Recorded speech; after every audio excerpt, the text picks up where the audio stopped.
Welcome guys, आपका फिर स्वागत है एक नई क्लास के साथ। और जिसमें आज हम बात करने वाले हैं agriculture, PGT, TGT, NET, TET या फिर जितनी भी आपकी एग्रीकल्चर रिलेटेड जो भी एग्जाम्स है उन सभी के लिए यहाँ पर ऑब्जेक्टिव क्वेश्चंस को क्लियर किया जाएगा, जो कि आपकी दोनों लैंग्वेज में है, इंग्लिश और हिंदी दोनों लैंग्वेज में है। जैसा आपको अच्छा लगता है वो आप यहाँ पर लर्न कर सकते हो। तो सबसे पहले आज का हमारा जो क्वेश्चन रहेगा उसमें आपको पूछा गया था कि वारालक्ष्मी किसकी एक संकर किस्म है, मतलब हाइब्रिड वेराइटी के बारे में आपको पूछा गया है। तो याद रखिए, जो वारालक्ष्मी है ये होती है कपास की है, काफ़ी फेमस वेराइटी है और कई बार आपको एग्जाम में क्वेश्चन भी पूछा जा चुका है।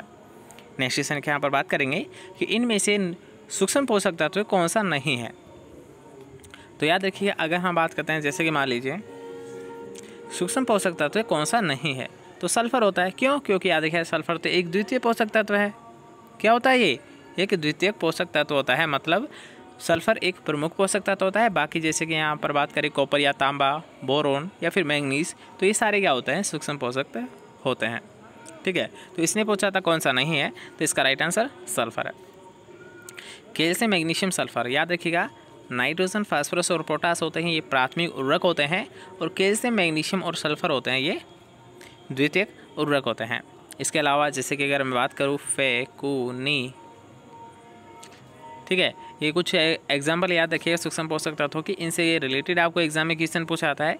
इसके साथ साथ याद रखिए निकल से आपको पूछा जा सकता है क्वेश्चन कि जो 17वां पोषक तत्व खोजा गया था, ठीक है, ये किसके द्वारा खोजा गया था? ब्राउन के द्वारा खोजा गया था। वैसे याद रखिएगा, यहाँ पर याद रखिएगा, आपको ये याद रखना है 17वां पोषक तत्व कौन सा खोजा गया था? निकल को खोजा गया था।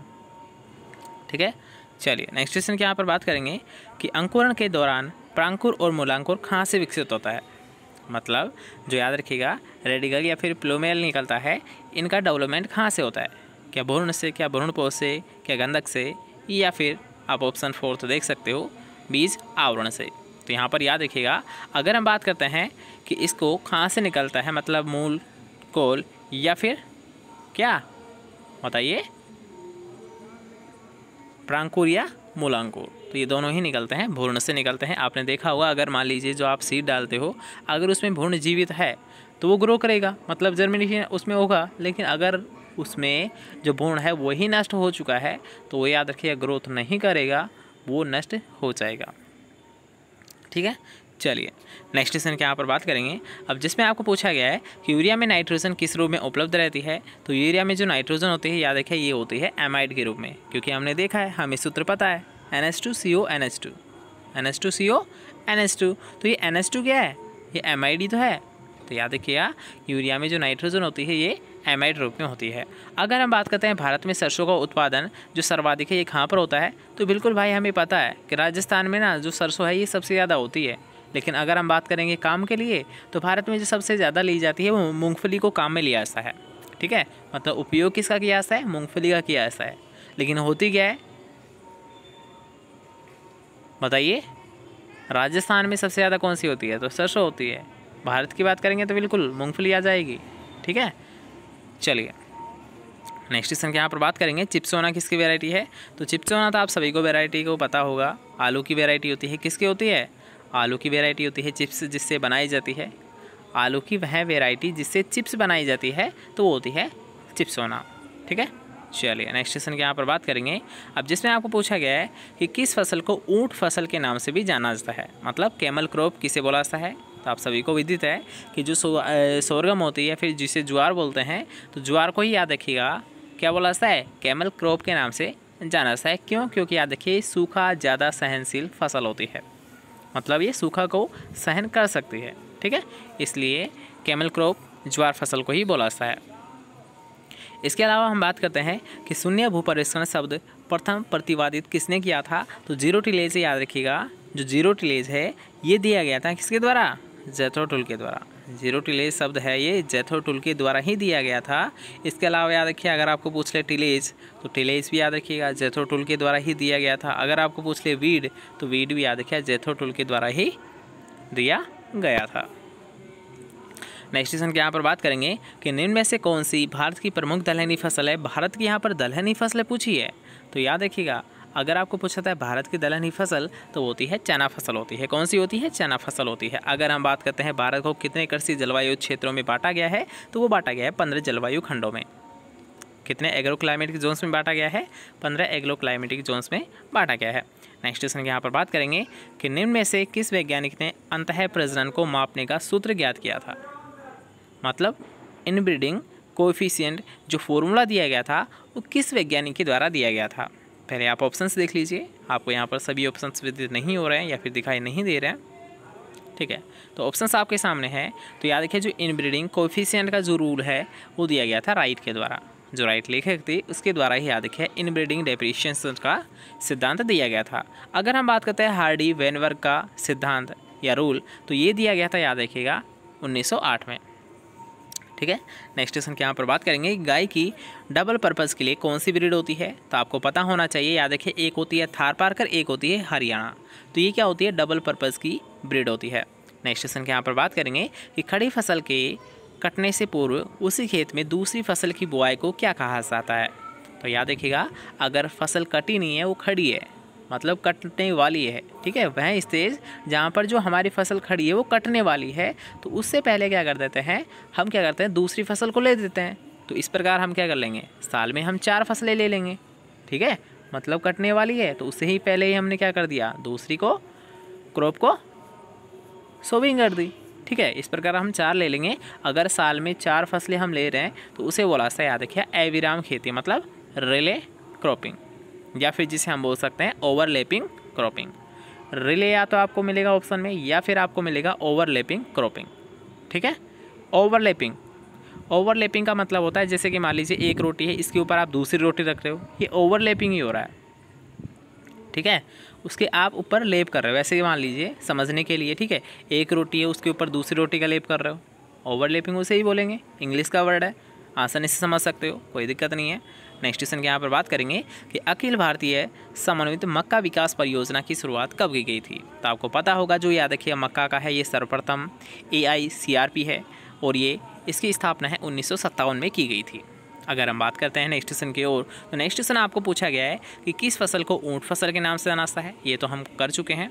नेक्स्ट क्वेश्चन पर आते हैं कि केंद्रीय भेड़ एवं ऊन अनुसंधान संस्थान अविकानगर मालपुरा टोंक में स्थित है, CSWRI, जिसकी स्थापना 1962 में अविकानगर मालपुरा टोंक में की गई थी। नेक्स्ट क्वेश्चन के यहाँ पर बात करते हैं कि कैप्रोइक अम्ल निम्न में से किसके दूध में पाया जाता है? तो याद रखिए अगर हम बात करते हैं कैप्रोइक अम्ल तो ये पाया जाता है बकरी के दूध में, ठीक है। कापरा हिरकस इसका नाम होता है, नाम से स्पष्ट हो जाएगा कापरा हिरकस। वैसे याद रखिए जो कैपरा हिरकस होती है या फिर कापरा हिरकस आप बोलते हो, तो यहाँ पर याद रखिएगा ये जो कापरा होता है इसे हम बोलते हैं वंश, ठीक है। ये क्या होता है, वंश होता है। जो हिरकस होता है ये होती है इसकी जाति होती है, याद रखना। ऐसे भी आपको पूछ सकता है कि बकरी की वंश कौन सा है, बकरी की जाति कौन सी है, तो बस इसका जो साइंटिफिक नेम है, जो वैज्ञानिक नाम है, उसी को याद रखिएगा कि इसका वंश तो होता है कैपरा, इसका जाति होती है हिरकस। सभी की बता रहा हूँ, जैसे कि बुबलस हुआ, ठीक है, बोस्टोरस हुआ, बोसिंडिगस हुआ, ये सारी क्या है, बस फर्स्ट जो लेटर है वो होता है वंश, दूसरा जो लेटर आएगा वो होती है जाति। नेक्स्ट क्वेश्चन के यहाँ पर बात करेंगे अब, जिसमें आपको पूछा गया मुर्गियों को खिलाने के लिए निम्न में से सबसे अच्छी खाद किसे माना गया है? तो याद रखिए मुर्गियों को या तो आप मक्का की खिला दीजिए या फिर आप क्या खिलाओगे बताइए, या तो मक्का की खिला दीजिए। अगर आपके पास नहीं है तो यहाँ पर याद रखिए खलियों की हम बात कर रहे हैं तो हम लिनसीर मतलब बिनौले की खली खिला देंगे। वैसे बिनौला नहीं होगा, ये अलसी होगा, ठीक है। ओके चलिए नेक्स्ट क्वेश्चन यहाँ पर बात करेंगे, जिसमें आपको पूछा गया है कि शुष्क पदार्थ की मात्रा के आधार पर बरसीम की पत्ती में कितने पाच्य प्रोटीन पाई जाती है? यहाँ पर आपको दिया गया, याद रखिएगा 20%। किसके लिए पूछा गया है? ड्राई मैटर पूछा गया है, तो ये होता है याद रखिए 20%। नेक्स्ट क्वेश्चन के यहाँ पर बात करेंगे, पीनू इनमें से किन जातियों के बीच का संकरण है? तो याद रखिए जो पीनू है ये किसका संकरण है? पहले आप ऑप्शन देख लीजिए, उसके अकॉर्डिंग हम बात करेंगे। गधा और घोड़ी का, याक और गाय का,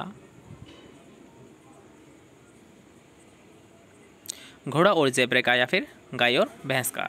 तो याद रखिए अगर हम बात करते हैं पीनू, तो पीनू होता है ये याक और गाय का होता है। पीनू होता है ये याक और गाय का संकरण होता है। किसका होता है? गाय और याक का होता है, ठीक है। इसके अलावा यहाँ पर आप देख सकते हो कुछ क्वेश्चंस यहाँ पर है जो कि आपके एग्जाम के लिए काफ़ी इंपॉर्टेंट हो सकते हैं, तो यहाँ पर इनको भी आप देख लीजिए, थोड़ा सा कर लेते हैं। चलो ये 2-4 क्वेश्चन। सुनंदिनी किसकी नस्ल होती है? तो याद किया सुनंदिनी है ये गाय की नस्ल होती है। अंगोरा, अंगोरा बकरी की मूल निवासी कहाँ पर है? मतलब अंगोरा है ये कहाँ की है? तो याद रखिए ये होती है टर्की की। अंगोरा नस्ल है ये टर्की की है। नेक्स्ट क्वेश्चन के यहाँ पर बात करेंगे कि सुअर की टॉम वर्थ नस्लें निम्न में से किस देश में पाई जाती है? तो याद रखिए नस्लों से संबंधित आप ओरिजिन प्लेस को सबको रट लेना। स्पेशल कैरेक्टर मतलब प्रमुख विशेषता और ओरिजिन प्लेस ये दो टॉपिक ज़रूर कर लेना आपकी जो नस्ल आपको दे रखी है। ठीक है, आपको ज़्यादा डीपली जाने की ज़रूरत नहीं है, केवल 2 टॉपिक याद रख लेना। उनका एक तो कोई खास विशेषता है उसमें वो करना है आपको, और दूसरा आपको करना है कि ये कहाँ की है, मतलब कहाँ पर पाई जाती है या फिर इसका उद्गम स्थान कौन सा है। ठीक है, 2 चीज़ें पढ़ लेना, यहीं से क्वेश्चन बनता है। आज तक ये पेपर उठा के देख लेना। नेक्स्ट क्वेश्चन के यहाँ पर बात करेंगे जिसमें आपको पूछा गया है कि मुर्गियों में स्वेलन होक सिंड्रोम किसकी कमी से होता है? तो याद रखिए ये होता है मैंगनीज़ की कमी से। मुर्गियों में स्वेलन होक सिंड्रोम ये होता है मैंगनीज़ की कमी से। अगर हम बात करते हैं भैंस को प्रत्येक 100 किलोग्राम शारीरिक भार के अनुसार कितना शुष्क पदार्थ देना चाहिए? तो याद रखिएगा यहाँ पर बात की जा रही है भैंस की 100 वजन पर। तो याद रखिए भैंस का जो 100 वजन होता है उसको दिया जाता है 2.5 kg per hectare, sorry 2.5 kilogram. और अगर आपको गाय का पूछा जाता तो वैसे यहाँ पर अगर मैं बात करता हूँ शुष्क पदार्थ, हाँ कोई दिक्कत नहीं है, 2.5 kg ही होगा यहाँ पर। ठीक है, ऑप्शन के अकॉर्डिंग अगर हम बात करेंगे तो 2.5 kg यहाँ पर राइट आंसर माना जाएगा। इसके अलावा आप देख सकते हो कि पौधरोपी धान में साधारणतः प्रयोग होने वाले खरपतवारनाशी है वो कौन सा होता है? ब्यूटाक्लोर मैचेटी है। ठीक है, रोपने के बाद इसका प्रयोग किया जाता है, मतलब जब इसको पौध को हम ट्रांसफ़र कर देते हैं उसके बाद में याद क्या ब्यूटाक्लोर मैचेटी का प्रयोग किया जाता है। अगर हम बात करते हैं मूँगफली के दाने में तेल या वसा, तो ये वसा होती है कितनी होती है? याद रखिएगा वसा और तेल दोनों अलग होता है, प्रोटीन होती है। ठीक है, तेल या वसा दोनों को एक ही कहेंगे, कोई दिक्कत नहीं है। 45 होती है, क्या होती है? 45 इसमें तेल पाया जाता है, लेकिन इसमें प्रोटीन की अगर मैं बात करूँ तो 26। याद रखिए 26-45 आपको याद रखना है, 26-45 आपको ध्यान रखना है। प्रोटीन होती है 26 और 45% होता है तेल या वसा। नेक्स्ट क्वेश्चन के यहाँ पर बात करेंगे डिसक्रिंग क्रिया किस में की जाती है? तो ये की जाती है तंबाकू में की जाती है। ठीक है, तो आज की क्लास को बस यहीं पर विराम करते हैं, क्योंकि आपने यहाँ तक देखा काफ़ी अच्छे क्वेश्चंस आपको लगे होंगे आई थिंक। ठीक है, तो अगर आपको अच्छा लगा है क्वेश्चंस तो वीडियो को लाइक कर दे चलना, इसके साथ साथ शेयर आप ज़रूर कर दें ताकि आने वाली वीडियोस है आपको वो भी मिलती रहे और आपकी जितने भी यहाँ पर फ्रेंड सर्किल है उनको भी यहाँ पर कुछ नया सीखने को मिलता रहे। ठीक है, चलिए मिलते हैं नेक्स्ट क्लास के साथ।